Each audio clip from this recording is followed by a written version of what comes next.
আমাৰ অসমত চৰকাৰী চাকৰি পাবৰ কাৰণে কাকো 1 টকাও ঘোষ দিব নালাগে। 1 লাখ চৰকাৰী চাকৰি কথা মই কৈছিলোঁ। আমাৰ অসমত বিৰোধী পক্ষৰ পৰা আৰম্ভ কৰি সাংবাদিকৰ পৰা আৰম্ভ কৰি আমাৰ দলৰ ভিতৰতো আলোচনা হৈছিল যে এইবাৰ হিমন্ত বিশ্ব শৰ্মা ফচি যাব। কাৰণ 1 লাখ চাকৰি ক'ৰ পৰা দিব, 1 লাখ চাকৰি কেনেকৈ দিব, আৰু যদি 1 লাখ নহয় 20,000 চাকৰিও যদি দিব খোজে, চাৰিওফালে দুৰ্নীতি হ'ব, টকা পইচাৰ বজাৰ হ'ব, আৰু চৰকাৰখন ৰাইজৰ মাজত অপ্ৰিয় হৈ পৰিব। চৰকাৰ গঠন হ'ল, অসমৰ মুখ্যমন্ত্ৰীৰ মই দায়িত্ব ল'লোঁ। প্ৰথম দিনাখনেই আমি কেবিনেটত আলোচনা কৰিলোঁ যে আমি 1 লাখ চৰকাৰী চাকৰি দিব লাগিব। তেতিয়া ৰাজ্যৰ মুখ্য সচিব আৰু আন সকলোৱে মোক ক'লে যে ছাৰ 1 লাখ পোষ্ট আমাৰ মাজত নাই, আমি 1 লাখ দৰমহা কেনেকৈ দিম, আৰু 1 লাখ ল'ৰা ছোৱালী যদি আমি চাকৰি সৃষ্টি কৰোঁ তেতিয়াহ'লে আন উন্নয়নমূলক কাম কৰিবৰ কাৰণে আমাৰ হাতত কোনো টকা পইচা নাথাকিব। মই কৈছিলোঁ যে আমি চেষ্টা কৰোঁ, আমি আগুৱাই যাওঁ, লাহে লাহে আমি আগুৱাই গৈ থাকোঁ, আৰু আমি যিমান দূৰলৈকে যাব পাৰোঁ আমি যাবৰ বাবে আমি চেষ্টা কৰিম। মই তেওঁলোকক কৈছিলোঁ যে পুলিচত ভেকেন্সি থাকিব নালাগে, পুলিচক আমি 0 ভেকেন্সি, তাৰমানে প্ৰত্যেক বছৰত যিমান পদ খালী হ'ব সেই বছৰতে আমি নিযুক্তিৰ ব্যৱস্থা কৰিব লাগিব। এডুকেশ্যন ডিপাৰ্টমেণ্টত ভেকেন্সি থাকিব নালাগিব, হেল্থ ডিপাৰ্টমেণ্টত ভেকেন্সি থাকিব নালাগিব, আৰু মই পুলিচক কৈছিলোঁ যে নতুনকৈ 4টা কামাণ্ডো বেটেলিয়ন কৰক, এটা ফৰেষ্ট বেটেলিয়ন কৰক, কাৰণ অসমত আৰক্ষীৰ প্ৰয়োজন আছে। CRP BSF আমি অসমত আইন শৃংখলা ৰক্ষা কৰাতকৈ আমাৰ নিজৰ ল'ৰা ছোৱালীক আমি পুলিচত লৈ যাম, আৰু তেওঁলোকৰ জৰিয়তে আমি আইন শৃংখলা ৰক্ষা কৰিম। লগতে মই তেতিয়া DGPক কৈছিলোঁ যে যদি এবাৰ আমি নিকা নিযুক্তি দিব পাৰোঁ, ল'ৰা ছোৱালীবিলাকে দৌৰিব আৰম্ভ কৰিব, পৰিশ্ৰম আৰম্ভ কৰিব, আৰু অসম পুলিচৰ লগে লগে আমাৰ ল'ৰা ছোৱালীয়ে CRP BSF সেনাবাহিনী অগ্নিবীৰৰ বাবেও নিজক সাজু কৰিব। আজি আমাৰ ৰাজ্যৰ চাৰিওফালে আমি দেখা পাওঁ যে আমাৰ যুৱক যুৱতীসকলে পৰিশ্ৰম কৰিছে, কোনোবাই অসম পুলিচত গৈছে, কোনোবাই CRPত গৈছে, কোনোবাই CISFত গৈছে, আৰু লাহে লাহে সেনাবাহিনীটো আমাৰ জোৱানৰ সংখ্যা বৃদ্ধি হৈছে। বিধানসভাত আমাৰ বিৰোধীসকলে মোক উপলুঙা কৰিছিলে যে 1 লাখ চাকৰি হ'লে নাম ঠিকনাবোৰ আপুনি আমাক দিব। মই মনতে ভাবিছিলোঁ যে 2021 চনত 22 চনত মোক আপোনালোকে উপলুঙা কৰিব, কিন্তু 2025 চন 26 চন পাওঁতে পাওঁতে আপোনালোকে এই কথাবোৰ পাহৰি যাব। আজি মই গৌৰৱেৰে সৈতে ক'ব খোজো যে আমি 1 লাখ চাকৰি দিম বুলি কৈছিলোঁ, এতিয়ালৈকে আমি 1,35,000 ল'ৰা ছোৱালীক আমি চাকৰি দিলোঁ, আৰু আজি এই 5,000 চাকৰি যোগ হৈ যোৱাৰ লগে লগে চাকৰি 1,40,000 পাৰ হ'বগৈ। আৰু আজি আমি গৌৰৱেৰে সৈতে ক'ব পাৰোঁ যে ভাৰতৰ ভিতৰত অসম এনেকুৱা য'ত চাকৰি পাবলৈ 1 টকাও কাকো ঘোষ দিব নালাগে, তামোল পাণ এখনো খুৱাব নালাগে। মাত্ৰ পৰিশ্ৰম আৰু কষ্টৰ মাজেৰে আজি আমি চৰকাৰী চাকৰি পাব পাৰোঁ। আৰক্ষীৰ পৰা মেজিষ্ট্ৰেটলৈ, আৰক্ষীৰ পৰা শিক্ষকলৈ, আৰক্ষীৰ পৰা কৃষি বিষয়া ডক্টৰলৈ চৰকাৰী চাকৰিৰ নামত আমি এটকাও কাকো ঘোষ দিব নালাগে। আজি আমি চাকৰি পাইছোঁ,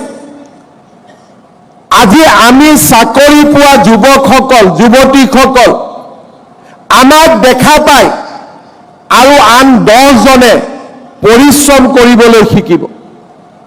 কেইটামান দিন আগত মই ক্ষেত্ৰীলৈ গৈছিলোঁ, ইয়াত আছে 2জন ল'ৰাই পুলিচত চাকৰি পাইছে আৰু 15 জনক দৌৰোৱা প্ৰেক্টিছ কৰাই আছে যে অহাবাৰ বাকীসকলেও পাব লাগিব। তাৰ মানে আমাৰ গাঁৱৰ সফল প্ৰাৰ্থীসকলৰ আজি 10 জন ল'ৰাক অনুপ্ৰাণিত কৰিব পাৰে। আপোনালোক আজি এজন এজন আদৰ্শ যুৱক যুৱতীলৈ ৰূপান্তৰ হৈছে। কাৰণ যোৱা 3 বছৰত আপোনালোকৰ কোনেও মদ খাম তাক চিন্তা কৰা নাই, কোনেও বেয়া ৰাস্তাত যাম তাক চিন্তা কৰা নাই। ৰাতিপুৱা 4টা বজাতে টোপনিৰ পৰা উঠি মাত্ৰ ফিল্ডত দৌৰি আছে, দৌৰি আছে, দৌৰি আছে যে আমি পুলিচত চাকৰি এটা পাব লাগিব। আমাৰ গাঁৱৰ পৰিৱেশবিলাক ভাল হৈছে। এতিয়া গাঁৱত গ'লে মোক ল'ৰা ছোৱালীয়ে কয়, গুৱাহাটীৰ পৰা আমি অনুভৱ কৰিব নোৱাৰোঁ গাঁৱৰ সমাজত অহা পৰিৱৰ্তন। মোক ল'ৰা ছোৱালীয়ে কয়, মামা ষ্টেডিয়াম লাগে। মই সুধো, তই বাবা খেলিবি নেকি? বোলে নহয় মামা, পুলিচৰ কাৰণে দৌৰিব আমাক ষ্টেডিয়াম লাগে। আজি গাঁৱত আমাৰ বিশ্বাস এটা নতুন পৰম্পৰালৈ পৰিণত হৈছে। অসমত এতিয়া কোনেও ভাবিব নোৱাৰে যে চাকৰিৰ কাৰণে মামা থাকালৈকে কোনোবাই 1 টকা ল'ব উৎসাহ কৰিব। আজি এই পৰিৱৰ্তিত পৰিৱেশত আমি এখন নতুন অসমৰ সপোন দেখোঁ। মই ৰাজ্যৰ মুখ্য সচিব আৰু সঞ্চালক প্ৰধান ডাঙৰীয়া ইয়াত উপস্থিত আছে। এতিয়াও আমি দেখা 2-এটা সমস্যাৰ কথা মই অৱগত কৰিব খোজোঁ। আমি যেতিয়া বিনামূলীয়া পৰিশ্ৰম কষ্টৰ মাজেৰে ল'ৰা ছোৱালীবিলাকক চৰকাৰী চাকৰিত পঠাই দিওঁ, ট্ৰেজাৰীলৈকে গৈ NPSৰ নম্বৰটো ল'বৰ কাৰণে তেওঁলোকে ঘোষ দিব লাগে। 200, 250, 300, 400 টকা ঘোষ দিব লাগে। প্ৰথম দৰমহাটো ল'বৰ কাৰণে তেওঁলোকে কাৰোবাক 2 টকা ঘোষ দিব লাগে। মই আমাৰ প্ৰত্যেকজন ল'ৰা ছোৱালীক অনুৰোধ কৰিম, আমি 1 টকা দি চাকৰি পোৱা নাই আৰু আগলৈ কাকো 1 টকাও আমি ঘোষ নিদিওঁ।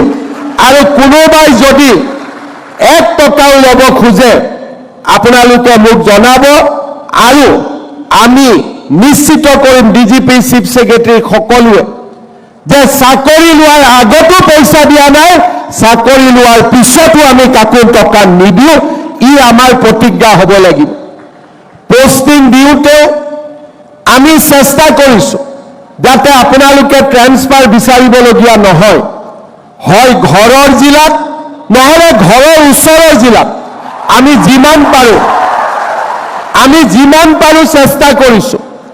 90 জনৰ চেষ্টাত আমি সফল হৈছোঁ।